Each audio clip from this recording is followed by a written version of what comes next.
कृष्ण, क्या राजसभा में युवराज दुर्योधन ने तुम्हें बंदी बनाने का प्रयत्न किया? नियति अपना निर्माण स्वयं करती है बुआ। मनुष्य तो केवल अपनी बुद्धि और संस्कार के अनुसार नियति की योजनाओं में निमित्त बनते हैं।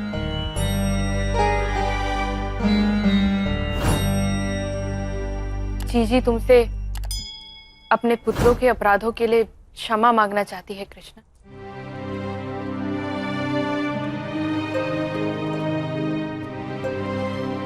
प्रणाम महारानी। आपको क्षमा ही मांगनी है तो अपने पुत्रों से मांगिए, जिनको आपने उचित समय पर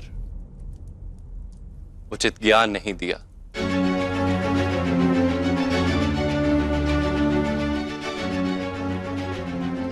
आप जानती थी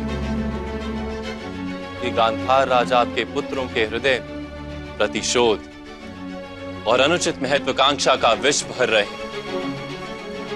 फिर भी आपने अपने पुत्रों को उनके पास पलने दिया। अब स्थिति यह है कि दुर्योधन की दुर्बुद्धि सीमा पार कर चुकी है। मेरे पुत्रों पर क्रोध मत करो वासुदेव। वो नहीं जानते कि किस शीघ्रता से वो मृत्यु की ओर जा रहे हैं। नहीं महारानी, क्रोध तो उन मनुष्यों पर किया जाता है जिनके पास निर्णय लेने योग्य ज्ञान,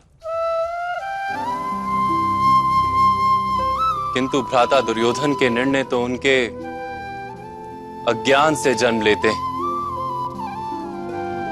उन पर क्या क्रोध कर? मेरे हृदय में उनके लिए केवल दया है और कुछ नहीं। यदि दया है तो युद्ध करने से रोकते क्यों नहीं?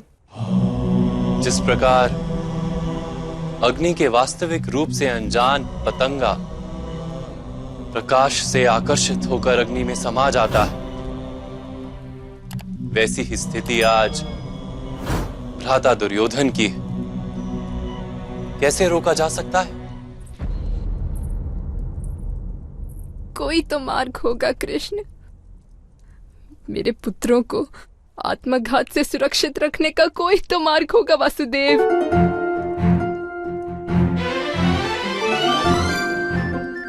दुर्योधन को पितामह भीष्म, गुरु द्रोण और कर्ण के सामर्थ्य पर बहुत विश्वास है।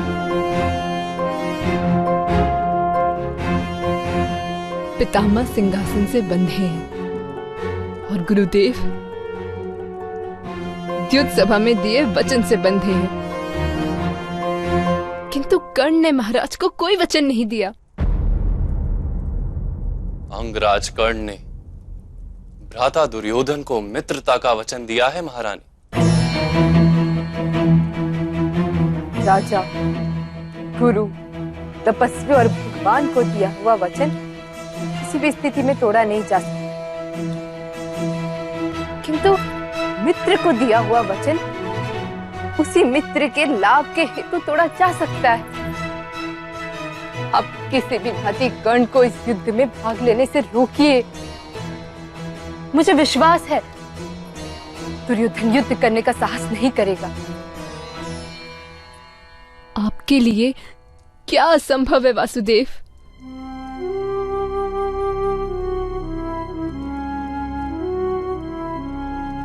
जब तक मनुष्य स्वयं ज्ञान ग्रहण करने के लिए सज ना, तब तक स्वयं ईश्वर के लिए भी उसे ज्ञान देना असंभव। फिर भी अंगराज की माता यदि प्रयत्न करे तो संभव है।